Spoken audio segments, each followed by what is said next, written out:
مجھے کسی نے ایک کلپ بھیجا تھا کہ اسرائیل جو لفظ ہے، اسرائیل یہ لفظ مقدس لفظ ہے، لہذا اس لفظ کی توہین نہیں کرنی چاہیے، کیونکہ یہ لفظ قرآن پاک میں کئی جگہ آیا ہے، بلکہ اس نام کی صورت ہے سورہ بنی اسرائیل۔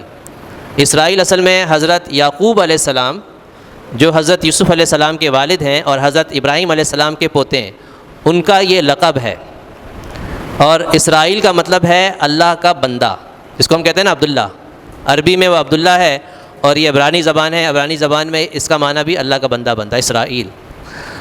تو وہ صاحب کہہ رہے ہیں کہ اسرائیل لفظ کی توہین نہ کی جائے، کیونکہ یہ پیغمبر کا لقب ہے اور قرآن پاک میں کئی جگہ پر آیا ہے۔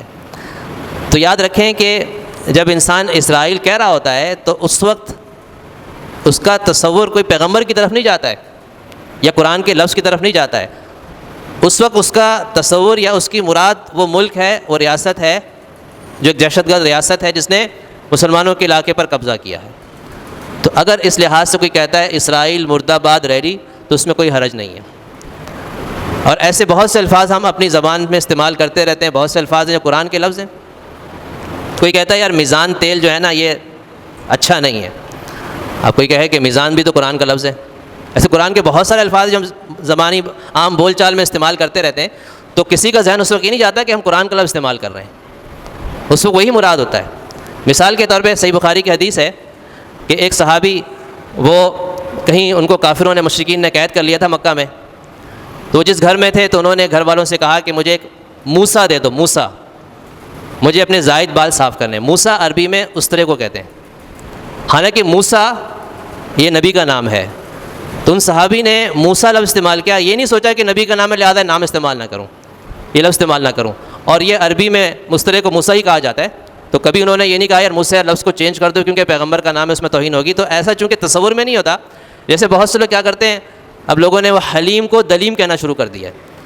وہ کہتے ہیں حلیم اللہ کا نام ہے لہٰذا اس میں اللہ کے نام کی بے ادبی ہو رہی ہے، لہٰذا اس نام کو چینج کر دو۔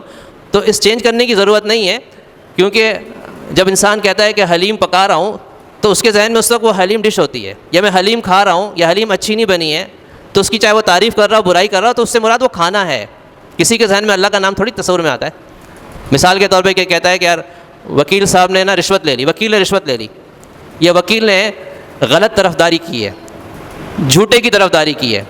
اب وکیل کی ہم برائی کر رہے ہیں، وکیل بھی اللہ کا نام ہے۔ تو جب ہم وکیل کی برائی کر رہے ہوتے ہیں تو اس وقت کسی کے ذہن میں اللہ کا تصور تھوڑی آتا ہے۔ تو اس لیے اگر اس نام کو ہم استعمال کریں تو اس سے مراد وہی اسپیسیفک شخص ہے یا وہ جو ہے جس کے بارے میں ہم کہہ رہے ہیں وہی مراد ہوتا ہے۔ تو اس لیے اگر اس طرح کے الفاظ استعمال کر لیے جائیں تو اسرائیل بھی جب ہم کہتے ہیں کہ اسرائیل مرد آباد یا اسرائیل دہشت گرد، تو کسی کے ذہن میں پیغمبر کا نام تھوڑی ہوتا ہے، ہر ایک کے ذہن میں یہ ہوتا ہے کہ بھئی وہی ریاست مراد ہے جو دہشت گرد ریاست ہے۔